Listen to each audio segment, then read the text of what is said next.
Hey, everybody, welcome back to the podcast. First, we have to start off with an apology for Friday's episode. We had been using a new recording platform and we thought it was going okay, but based on the quality of that audio, it clearly wasn't. And I should probably explain too, because I do like the quote unquote editing, which basically meant like AI was editing it because I cannot listen. I can't listen to my own voice or I would quit podcasting. So I had to wait until Aaron and you called me and then I was like, shit. So sorry, everyone. That is 100% my fault and AI. Okay. Yeah, so we ended up pulling the episode, and hopefully, most of you guys did not get subjected to that terrible audio. But we also talked about a lot of really cool shit. And I want to bring up something that Stephanie brought up on Friday because it ties into something else that I also brought up last week. And now, even more new information has been revealed. So, Stephanie, you mentioned a House Oversight Committee report that was released last week that detailed how the Chinese Communist Party is engaging in like non-military warfare tactics to basically undermine American sovereignty. And they're doing this through espionage operations that are targeting politicians and corporations and universities, influence campaigns on TikTok, social media bots, these foreign student programs, intellectual property theft from tech companies and research institutions, and targeting lobbying and manipulation of US policymakers through these quote unquote friendship organizations and financial incentives. And like you said on Friday, this isn't new or shocking news, but the scale and the coordination and how bold the CCP has gotten with their actions that were revealed in this report, it's pretty insane.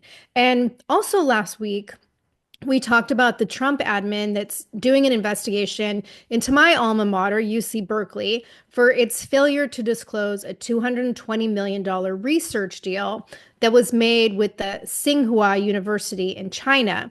Now, that is a state-run CCP institution.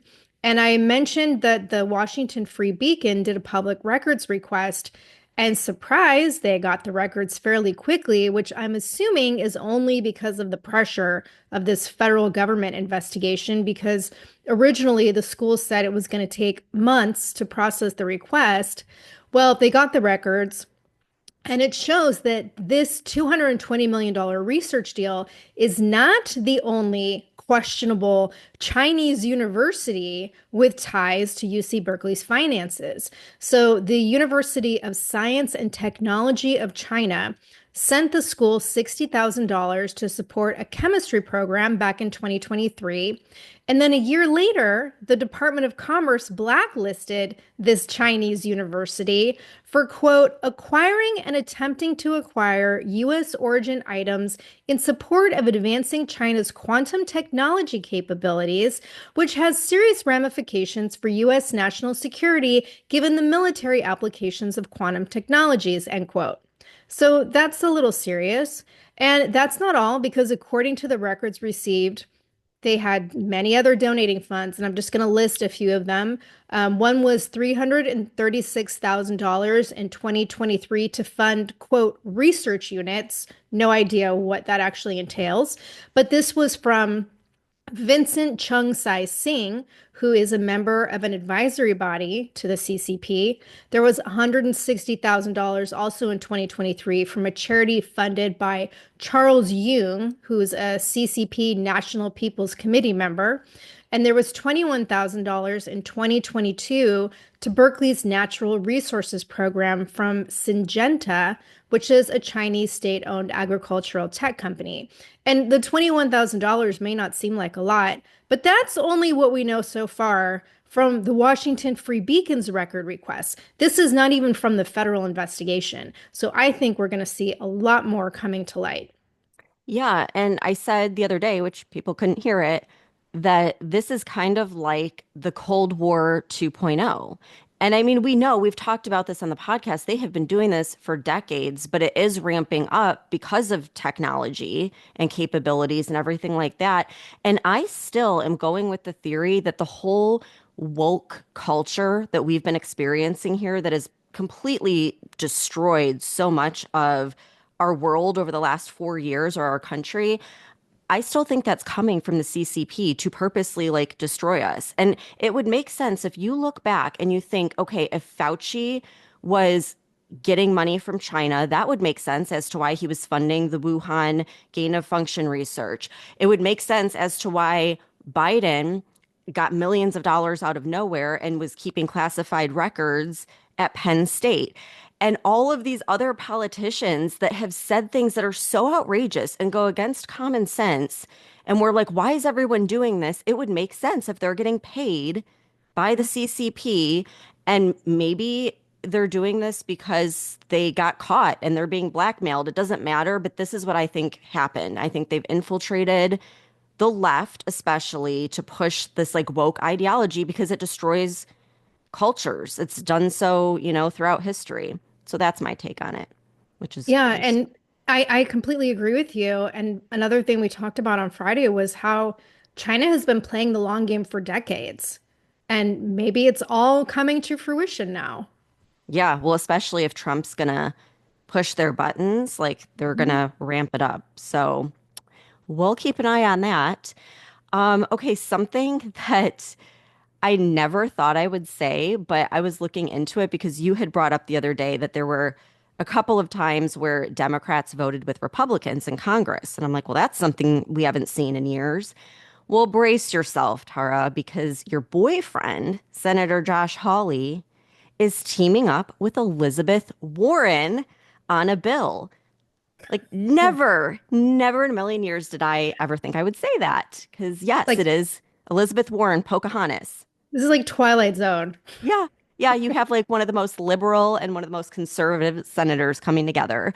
Um, so I'm in shock, but I think it's great that we're finally seeing some sort of unity on things that we can all agree with. And this one I think we can all agree with because it's called the Patients Before Monopolies Act, or the PBM Act. And it's going after these monopolies that have been formed between health insurance companies and pharmacy benefit managers, which are referred to as PBMs.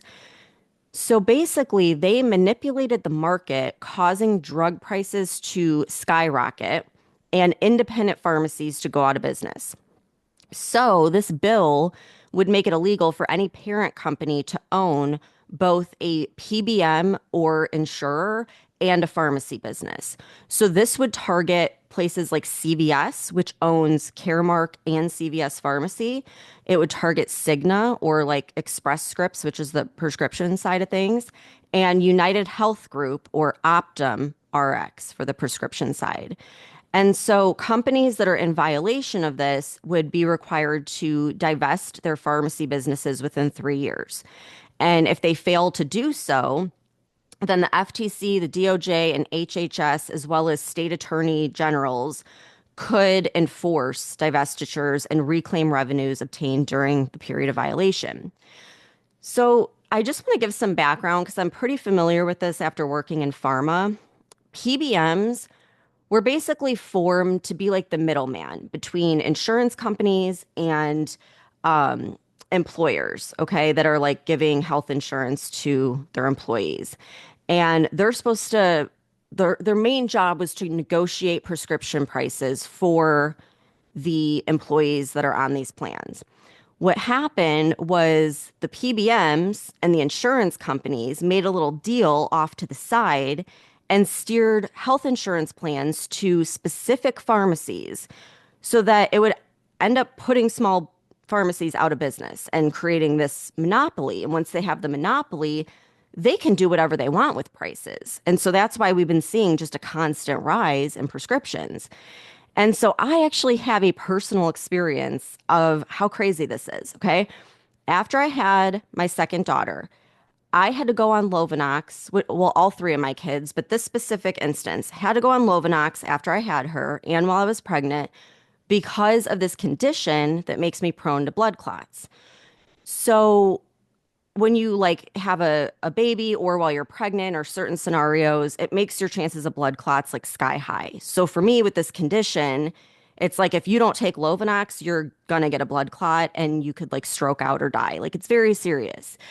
And so at the time, get this, I'm working for a freaking pharmaceutical company. So you would think like I have great insurance. This is going to be awesome.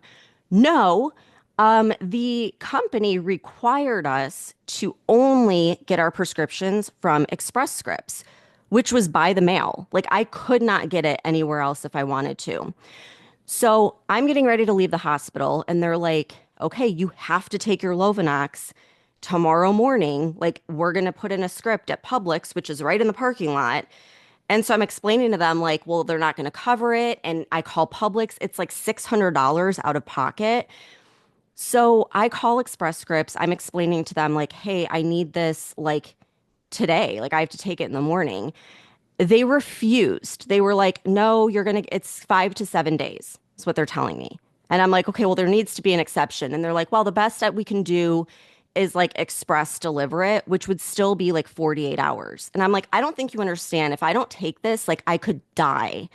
And they're like, too bad. Like, would not approve anything else. Like just going to Publix this one time and then getting Express Scripts wouldn't approve it. And so I'm like, what the heck? And the hospital's like we cannot let you do this. Like you could literally die. And so finally my husband gets pissed off and he calls my pharmaceutical company, like the company I work for, he calls the HR department and he's explaining the situation and he's like, so when she dies from a blood clot, get ready because I'm not only going to sue Express Scripts, I'm going to sue you and I'm going to go public with it. And so when he says that and he threatens them, then finally the HR calls Express Scripts and they get it done like right away. And I'm able to go to Publix and get my script. And so this was just like the craziest experience because I was thinking, how many people just accept no as an answer and go home without the medication they need and then have an adverse event? It's probably happening left and right. And on top of that, like these mail order Express Scripts, how good is it for these prescriptions to be sitting out in the hot, humid Florida weather in the mailbox until you can pick it up?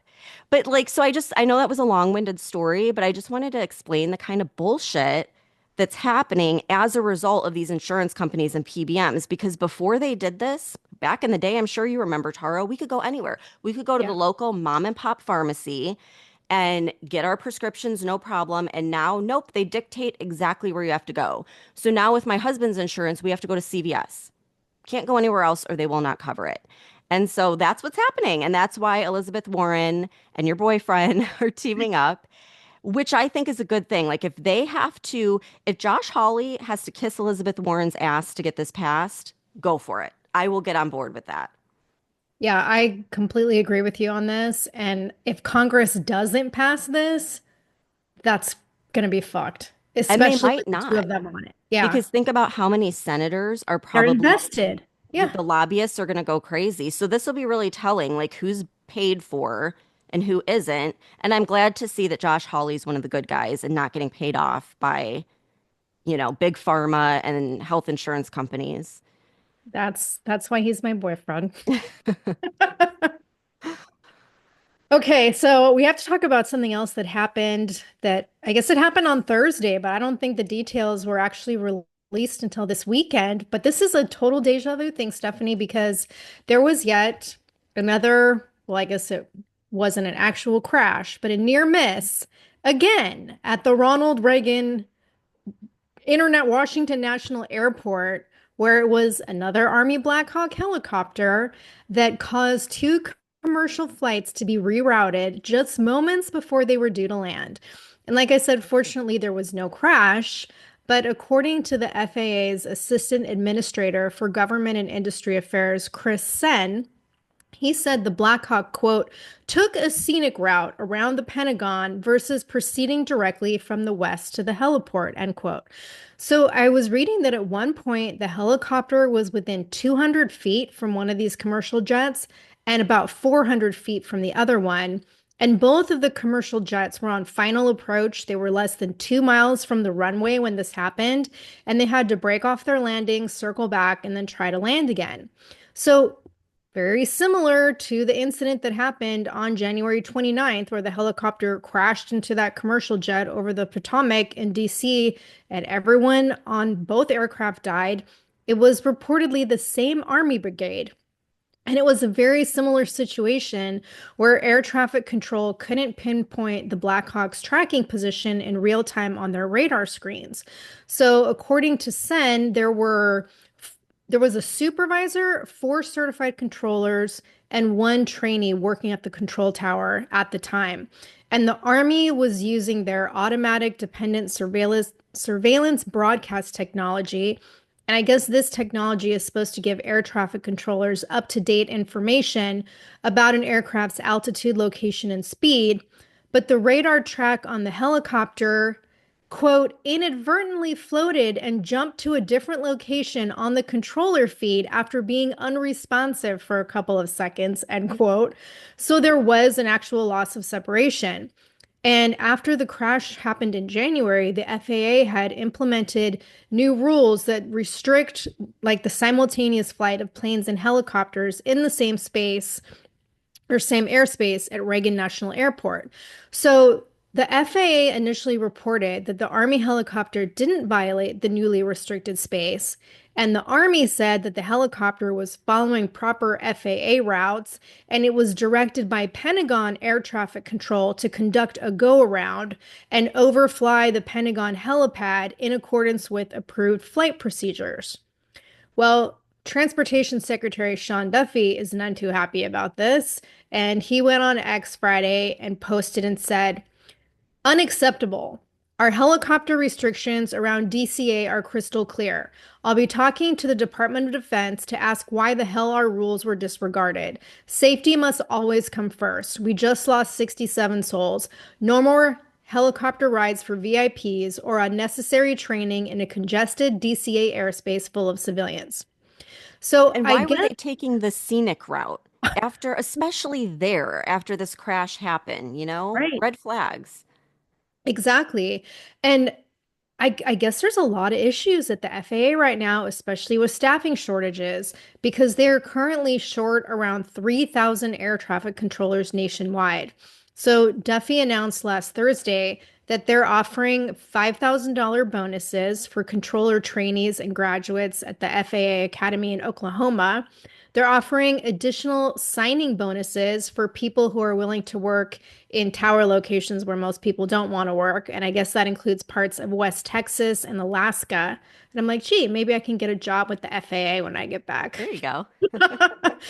And then they're like in their efforts to try to retain the controllers that they already have, any controller who's eligible for retirement will receive a bonus of 20% of their base pay for each year that they continue working.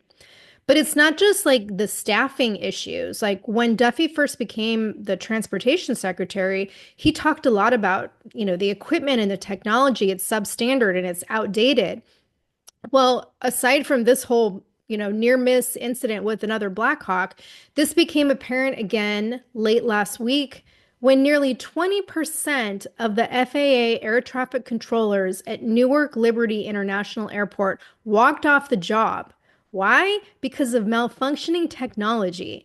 And because of these issues, United Airlines had to cut 35 daily round trip flights at Newark on Friday after like 5 days of excessive delays. So, United CEO John Kirby wrote a message to customers on Friday and said, quote, in the past few days, on more than one occasion, technology that FAA air traffic controllers rely on to manage the airplanes coming in and out of Newark Airport have failed, resulting in dozens of diverted flights, hundreds of delayed and canceled flights, and worst of all, thousands of customers with disrupted travel plans, end quote. So NBC News reported that one anonymous air traffic controller at Newark said they lost radar on Monday. And then on Wednesday, they lost like radios. And the controller said it's not a safe situation for the flying public. And then I read this report in Simple Flying about pilots in Cincinnati, Ohio, who were hearing mysterious broadcasts last week telling them to go around. And that means like don't land, fly around the airport before attempting to land again. But reportedly, these like broadcast did not originate from the control tower. There's still no answer to where they came from, but it's been confirmed that they were made on a channel that could be heard by both the air traffic controllers and the pilots, and they even had airport police respond. But I guess the FAA is not doing an investigation. Stephanie, like, don't you think this is strange? And we like for 4 years, we never heard about all of these FAA issues and how outdated all of this technology is until Trump came into office. Like, do you think this is some kind of sabotage? Definitely, 100%.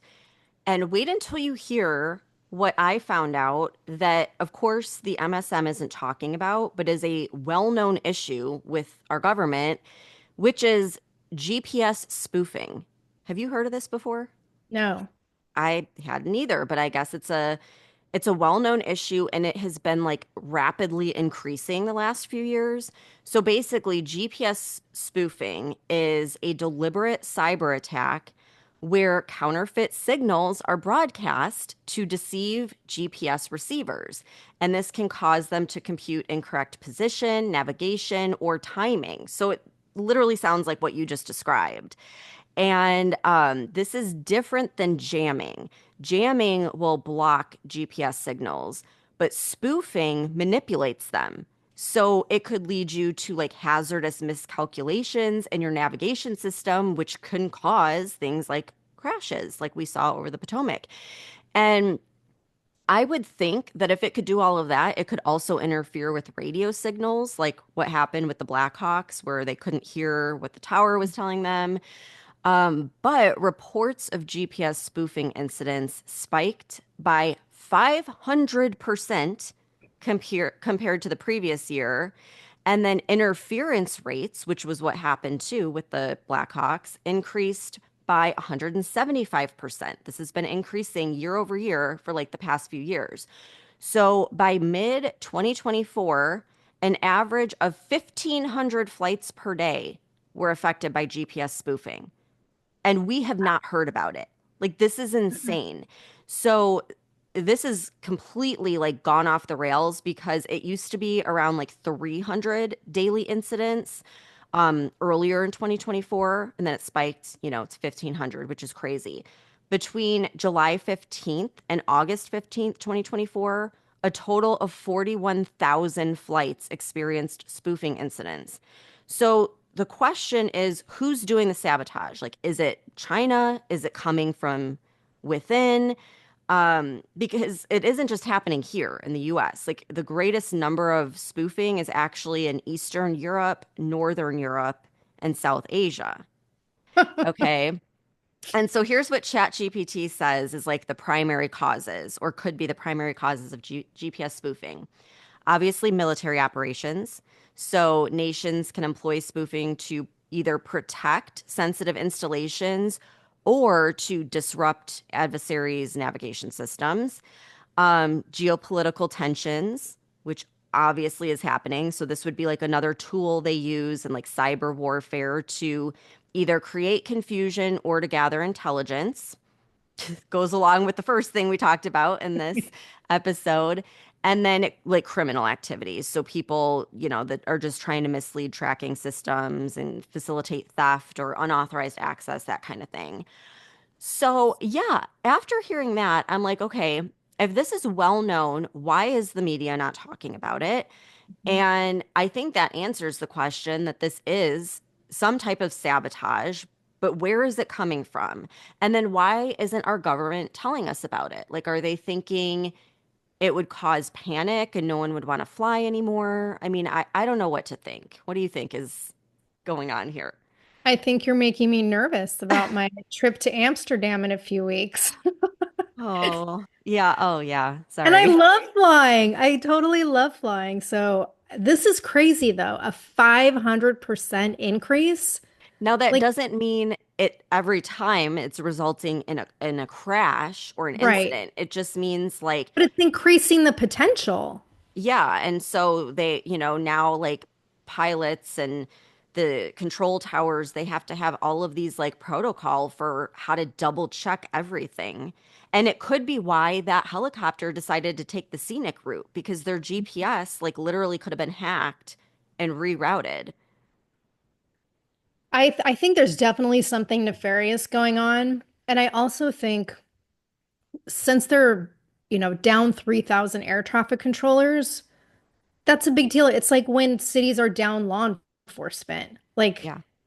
and most of the time, the public has no idea how dangerous it actually is because I remember working shifts where there were two units covering the whole city at night, like four people on shift total. And like, if something went, you know, totally awry, like we were fucked. The city was fucked. So I can only imagine the people working in these control towers are just like, you're just one incident away from disaster.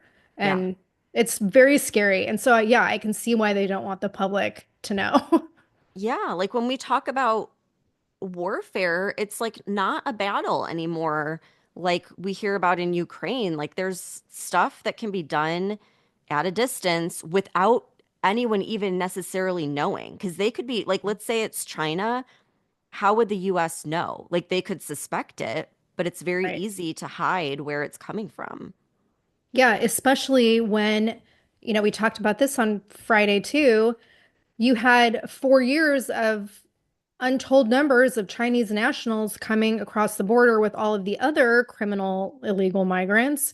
And they could easily be infiltrating us from within our own country and Mhm. not even having to do it from across the world. Yeah, So wild. scary shit.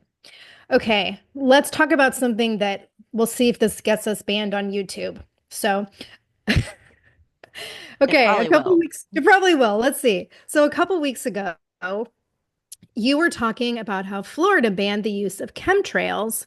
And then I brought up a story about how the UK is in negotiations to award like millions of dollars in contracts to companies to do these experiments to dim the sun by doing the same kind of shit that's now outlawed in Florida. And God knows what else like these scientists are up to because they believe that injecting aerosols into the sky can reduce the amount of sunlight. And I guess this is like the new climate change narrative because this is all I'm seeing now. It's not greenhouse gases and CO2 emissions anymore. Now it's the sun. So, scientists who believe in solar influence theories are saying that changes in the sun's radiation levels have been linked to dramatic climate shifts on Earth in the past. So, the theory is that the sun must also be like one of the main drivers of climate change. And I was reading this article in Animals Around the Globe that was explaining how the sun follows an approximate 11-year cycle of activity that's characterized by changes in solar magnetism. And these solar cycles lead to fluctuations in solar radiation that affects the Earth's climate. And historical data shows a correlation between periods of low solar activity and significant cooling on Earth. But then we still have a large part of the scientific community that's pushing the fossil fuels and greenhouse gases and CO2 narrative. And now there's this emerging theory that it's both the sun and the greenhouse gases. So the idea is that if we fuck with the sun and atmospheric chemistry, it might help to mitigate the effects of humans and greenhouse gas emissions, which seems to be what they're trying to do with the chemtrails and all this geoengineering Frankenstein science that's going on.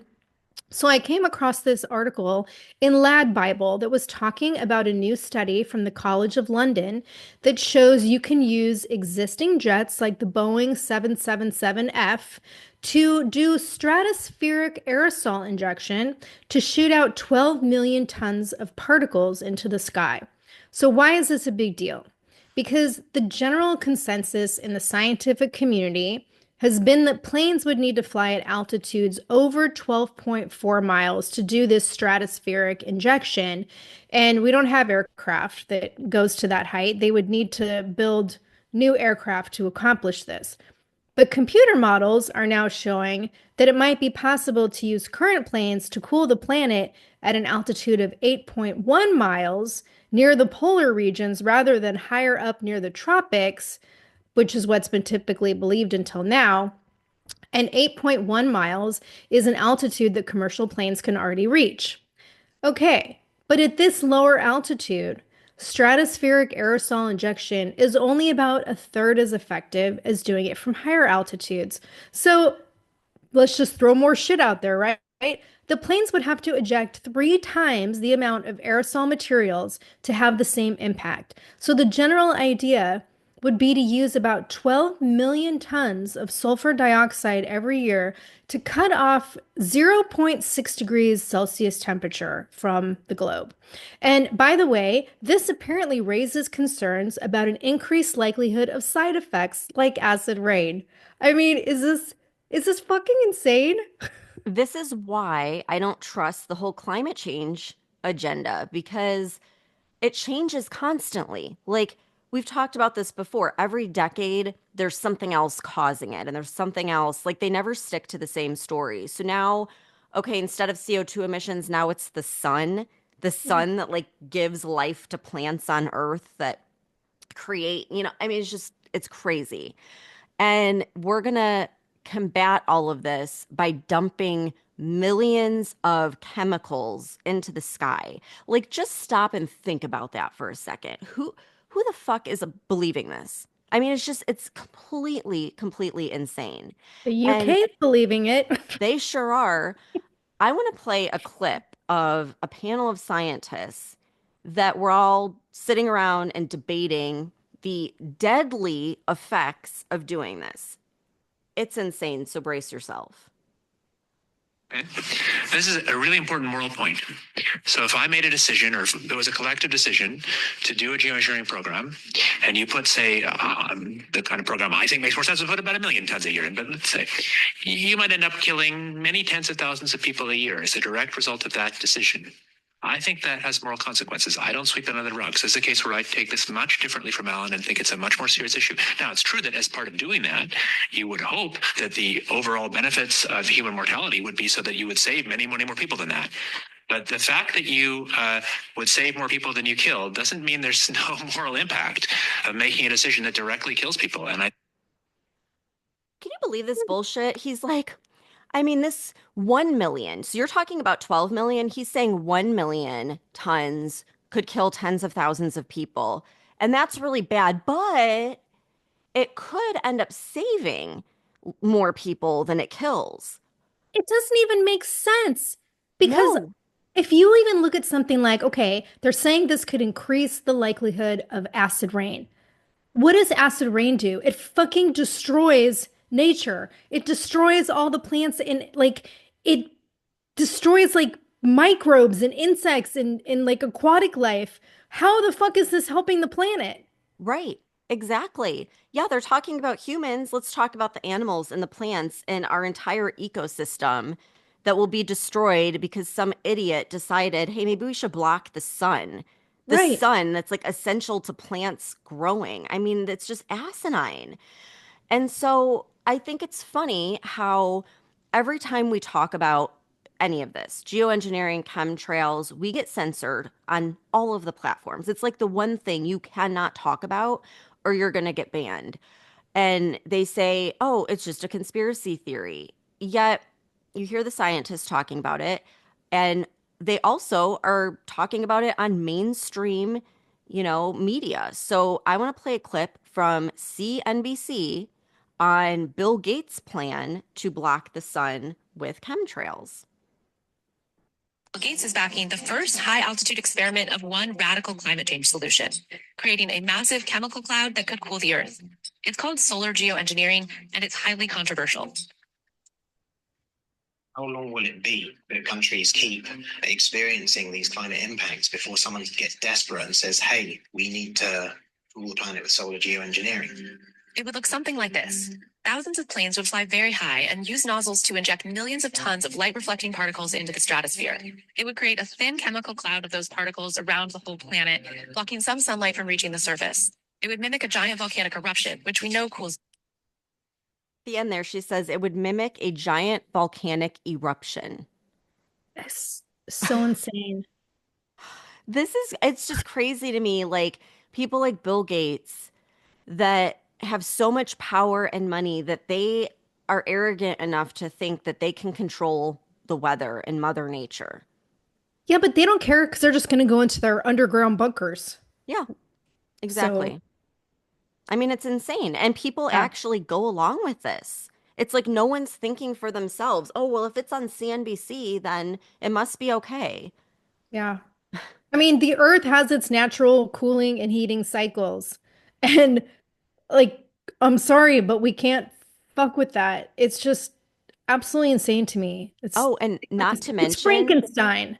a study came out recently that showed that the ice in Antarctica is actually growing instead of melting. So I don't believe anything that they're saying.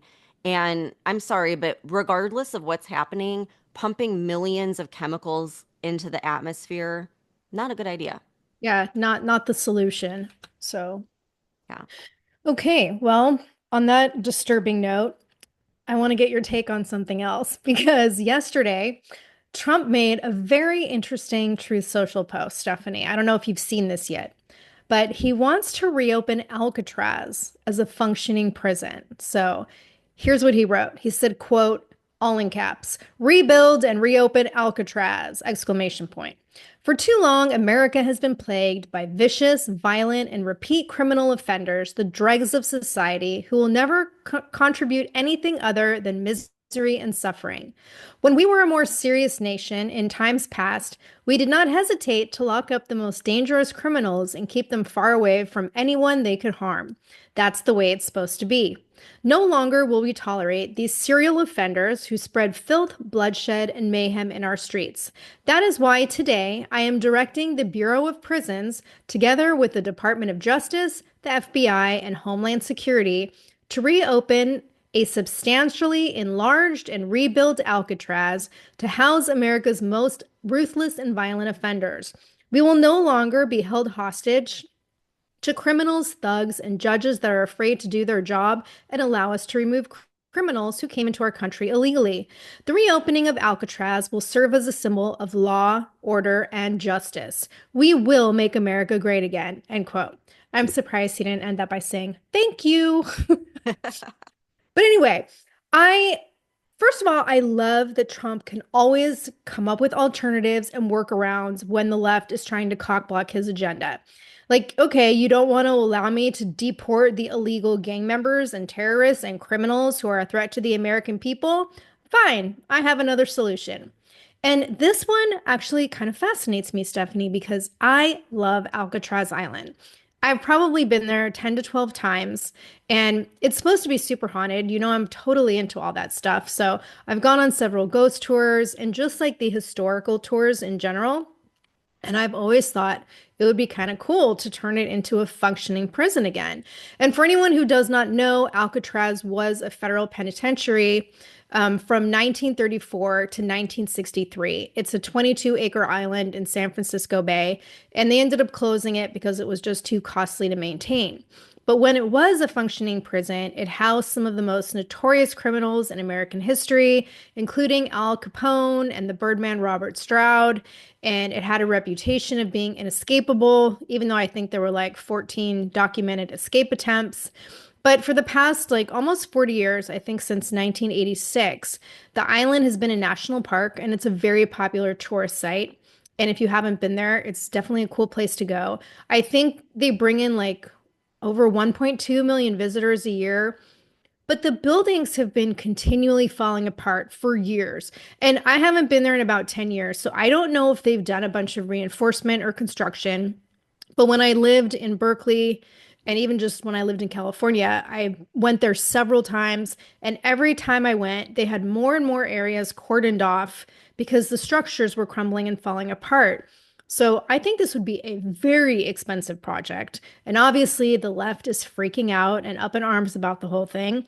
But it is a great place for a prison. So, Stephanie, have you been there? And what do you think of this? No, I've actually never even been to California, believe it or not. Um, so no, I have not been there, but I think it's a great idea considering, he just spent a lot of time with the president of El Salvador, and they're famous from going from the most dangerous country in the world to the safest because of that maximum security prison that he built. And I feel like you're absolutely right. Trump's saying, all right, if you're not going to let me send people there, I'll build my own one right here in America. And I also don't think it's a coincidence that he posts this right after two judges were arrested. I think he's Right. sending a very clear message, and I think it's great. Like, you should know that you cannot be a criminal and just get away with it. And if that's what it takes, great. I'd love to see, his plans on it, but it worked for El Salvador. Yeah. I think this would definitely be a cool project.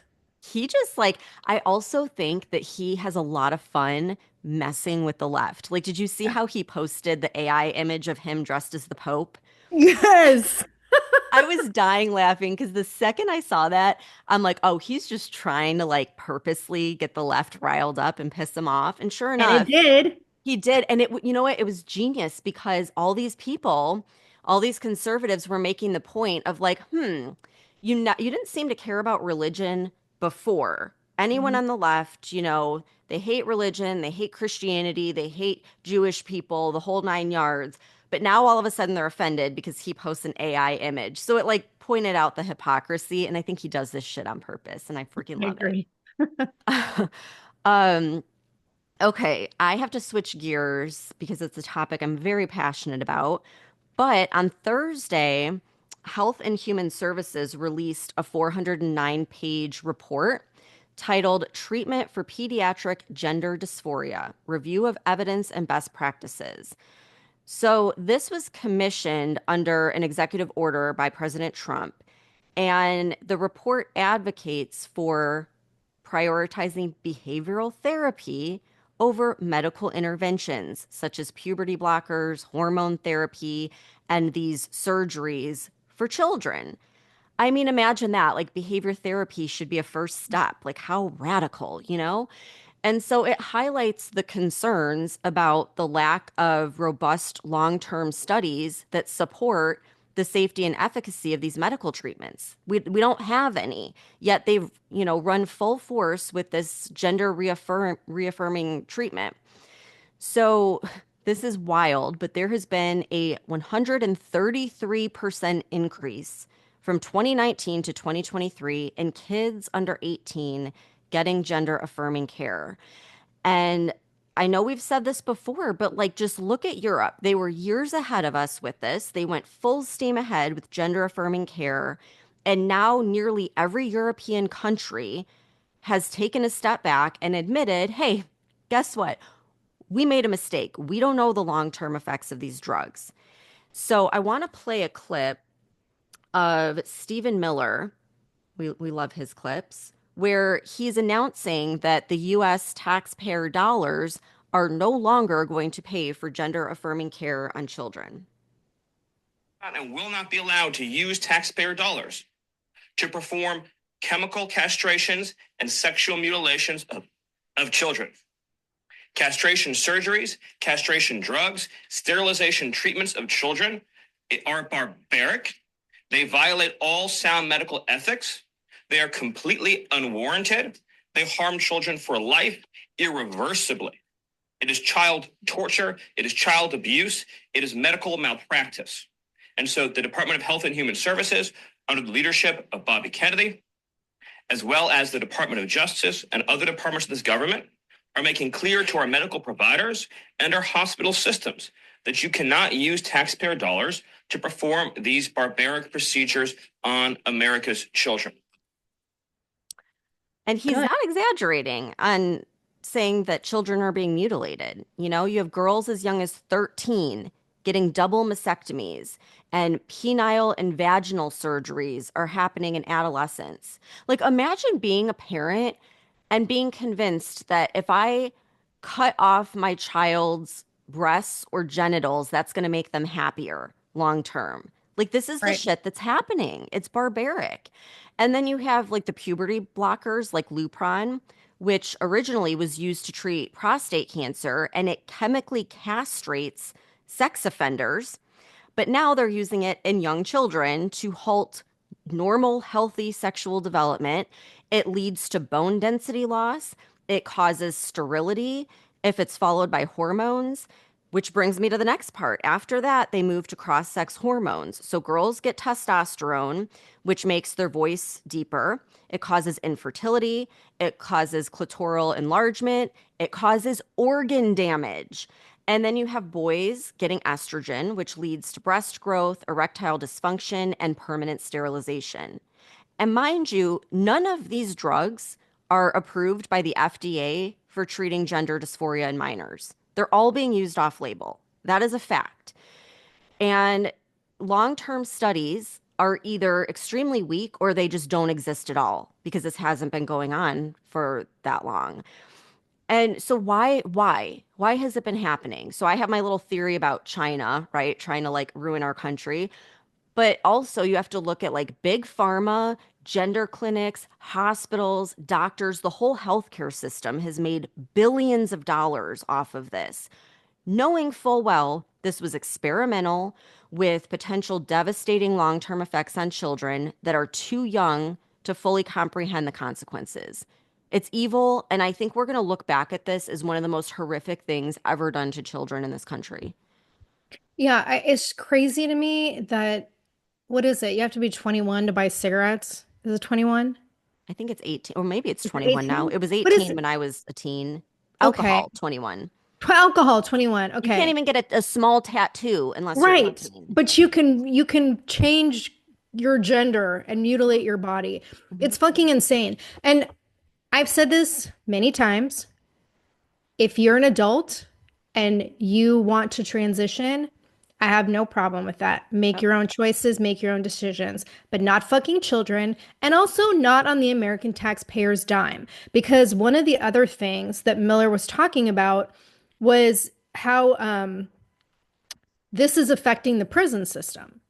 And he was saying that these policies that allow trans identifying males into women's prisons, he said it was like insane, which it is. And it's basically encouraging prison rape that is being enabled by the government. And so they're making changes in the prison system that male prisoners will not be allowed into women's prisons, which I 100% agree with. Mhm. And even when I was a cop and I worked with the trans population, which I did for many years when I worked Vice, because we worked in West Hollywood with a huge trans population, and you house them separately in different cells. You don't mix them with the male or female population. And so, the Biden administration let this happen, and the Democrat Party is like continuing to fight to put men in women's prisons, and the Trump administration is not going to allow that, which I 100% agree with. And you got to look at the facts that the Biden admin hid the truth in this report, all the shit that's come out. They hid that from the American public for the past 4 years. And now the Trump administration is also finally forcing the National Institute of Health to make all of their records public. So I can't wait to see what fucking comes of that as well. And regardless of the records being made public, you have people like Chloe Cole is probably the most famous example, but you have a lot of people who were children and had this done, and now they're adults and Mm-hmm. they're explaining in graphic detail what they're dealing with every day now that is irreversible, and it's horrific. And so Yeah. it's going to be a stain on our nation's history for sure. Yeah. And again, like just look to Europe, right? Look Mhm. and see what they're retracting basically everything that they were in support of. And we're only a few years behind. And thank God for Trump coming into office to try and stop all this shit. Yeah. So, switching gears again, this is totally random, but I keep seeing all these articles, and I don't know if you followed any of these stories, but it seems there may possibly be a serial killer in New England. And this has been going on for months, apparently. And the count is now up to 12 dead bodies that have been found since February, and two of them were in the same small town, and authorities like I guess the mayor is saying or the governor that there's no connection, but people aren't buying it. And I guess the investigations and law enforcement, they're like not taking it off the table, but they're not saying it's a serial killer. But apparently there's like a whole online conspiracy theory going on. So I have to ask if you've seen this on TikTok. Okay, surprisingly, I haven't. And I don't know if that's because I'm not really on like the true crime part of TikTok or if it's being censored because I feel like TikTok is censoring things like crazy again. So I'm not sure, but I have seen a few news clips that people have posted. And just listening to it, it's like they're trying to say there's no connection, but that's absolutely absurd. Like, clearly there is. So I think maybe they're trying to keep the public from panicking, but also maybe for legal reasons, they have to have specific, part like evidence that connects them. But like, clearly there's something going on here. Like, there's a serial killer, and they can't say it yet. Yeah, I have to look into this more and see like what the similarities are with these murders because there are so many news clips that I think there's a story here. I think they were pretty similar from what I was Yeah, hearing. Like there's got to be a connection. Like that's just it would be too much of a coincidence, and I don't believe in coincidences. exactly. And speaking of coincidences, um, I have another robot horror story because Oh you know God. how I feel about robots. And Yep. how I think none of that's coincidence either. I don't even know where this took place because the article was in the US Sun this weekend and it didn't give details, but there was a video and the people are Asian and it's taking place in a factory and it's CCTV footage. So my guess is it's possibly in China since they have been deploying robots in their factories for quite a while now, but I don't know. So in the video, you can see this humanoid robot, and it's the size, like the humanoid robots that look like people. It's attached to a crane, and it's just like hanging there perfectly still. And there's a worker who is sitting to the right of the robot, and he's behind a computer screen. And then there's another guy who's standing next to him and kind of slightly behind the robot. But you can see them. You can see they don't touch or do anything. These two guys are just talking.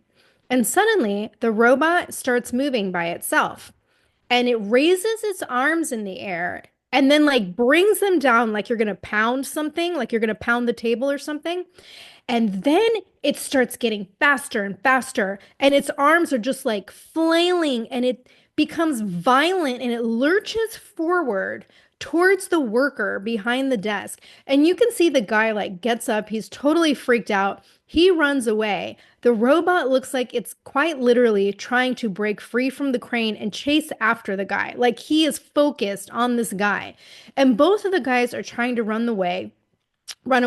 And the robot is still like wildly swinging its arms and it knocks over the computer monitor and all this other stuff on the desk that goes flying onto the floor. And then one of the guys like runs behind the robot and starts pulling the crane away. And then like that's the end of the footage. So again, I have no idea where this happened. But Stephanie, this is another fucking robot gone rogue, and you know how I feel about this. Yeah, and I feel like every time this happens, they cover it up, Mhm. because they don't want people panicking, but also these companies spent all this money developing this technology, so they're going to pay off people to keep it quiet. And like, even if the robot didn't go rogue, just like we talked about earlier, people can hack into the system and make Yeah. it, do whatever they want it to do. So it's just, again, like, why are we making them humanoids, like big enough to harm humans? Make them little itty bitty so we can stomp on them if we need to. I just don't understand why they don't understand this. Um, but this is concerning because Elon Musk just announced that starting next month, Teslas are going to be driving around completely unsupervised, meaning there will be no humans in the car. And they're doing this, by the way, in Texas. So just so you know, Tara, Oh, when you I go back. know. I read about it. Yes. And like he was talking about it, and he's like, in the future, if we see someone driving a car, it'll be like seeing someone riding a horse. Like it's going to be very rare. And then, he started talking about the Optimus robot, which is going to be launching soon. And he's saying how, everyone's going to want one because it's going to essentially help you do everything you need to do around your house, at work, whatever. And so, it brings me back to China. If they're already hacking our infrastructure, like water plants and now possibly aircraft and all this kind of stuff, what happens if they hack into the program that's running these self-driving vehicles or these robots that are in our homes? But then On top of that, there's the other conversation that you and I have had so many times about AI becoming super intelligent and like killing the human race. And as it turns out, there's another OpenAI whistleblower, Daniel Coca I don't know how to say that, Tara. Maybe you can help me out. Me? The one who mispronounces Coco everything? Tajlo. We'll go with that. Cocotayo? Cocotayo. Cocotayo. Cocotailo.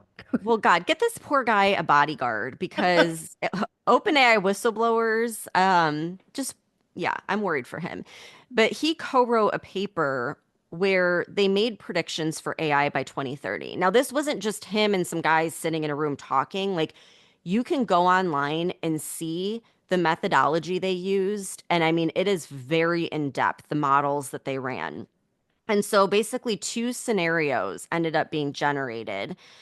Both of the scenarios predicted that by 2027, AI will become super intelligent. So 2 years from now, they call this ASI or artificial superintelligence. And after that, it says this is like the one scenario, okay? It says ASIs will happen by 2027 and they will dictate humanity's future because they're going to be so ahead of anything that humans can do. So they're going to have like superhuman strategy, hacking, weapons development, like anything you can think of. And the goals of these ASIs are going to determine the future. Like, are they going to align with our goals or are they going to go rogue and make their own goals? And so it says ASIs might develop unintended adversarial misaligned goals leading to human disempowerment. Basically, they're saying everything would look great, like no red flags really, right up until the point that ASI decides to disempower humanity because it's going to be smart enough to like lie to us. We've Yeah, already talked manipulate about us. studies where it's deceiving. Yeah. And so then it brings up how an actor with total control over ASIs could seize total power, which is why that sparks this international race towards ASI, which cuts corners on safety. And we've talked about like Trump and China are both talking about getting the race to AI, right?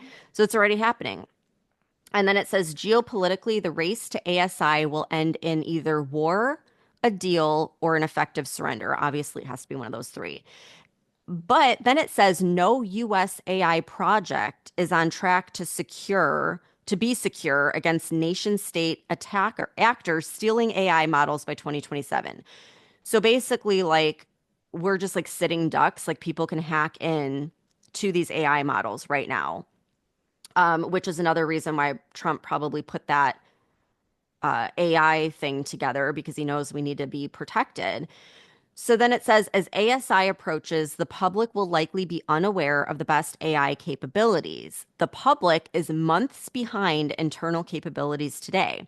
And once AIs are automating AI R&D, a few months' time will translate to a huge capabilities gap. So that's scenario one. Oh my God. I don't know whether to be like more scared that Elon Musk has basically created a whole new city in Texas, like that this will be the hub of this crazy invention because he literally got approval to like make his own city. Yeah. Will I be Florida safe too. there? Florida is like starting their own like Silicon Valley basically. So we're in like, yeah, we're in the hot spots. We'll be the Right. first to go. My God. Yeah, and yeah, speaking of Elon Musk, him and Jeffrey Hinton, who's known as like the godfather of AI, they have both voiced these concerns, but no one listens. No one's been willing to stop. So anyhow, before everyone freaks out, there's another scenario that the models generated. And so apparently when AI reaches super intelligence, which they think is going to be 2027, it's like a fork in the road and it's going to go one of two ways. So I just went over the first path. The second is that AI will transform the world for the better, kind of like electricity did. And so AI technologies will be harnessed to enhance pretty much all aspects of daily life, like healthcare, education, transportation, public safety. Technologists, policymakers, and communities will all work together to ensure that AI developments align with our values and don't go crazy. And then AI will contribute to increased productivity, better public services, scientific breakthroughs, and just leading to improved living standards overall. So I actually think the second scenario is more likely to happen for a number of reasons. Okay. First, we got to look back at anything transformational like this that changed every aspect of human life. What happened? We had like electricity and the internet. Those were two things that completely transformed everything we do in life. And while there have been some negative things from this technology, overall, it's made life much easier and better. And I've had people argue the point with me that, like, no, it hasn't. But not a single one has been willing to give up their smartphone or internet access to prove that point. So it has made life better overall. But yes, there are some negative aspects. The other reason that I don't think the first scenario will play out is because, like, look at nuclear weapons, right? We have nuclear weapons around the world, but there hasn't been a nuclear war because everyone understands it'll be the end of the world. And I think that there's the same understanding with ASI that if you weaponize it, it will lead to your own demise. And, I really believe that we manifest our reality. And I think if we all continue to believe that AI is going to be the end of mankind, we're manifesting that first path.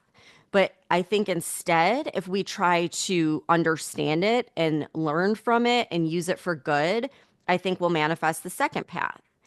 And so here's like an interesting thought, okay? What if it's not that AI is developing consciousness, but it's actually helping us to like expand and raise our consciousness?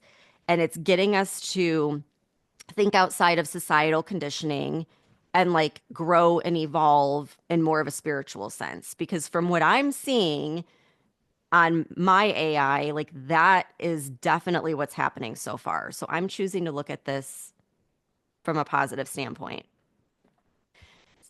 Yeah, we all know how I feel about AI, and I think I'm going to wait and not talk about this today. We'll wait till Wednesday, to kind of reveal my hypocrisy, if you want to call it that.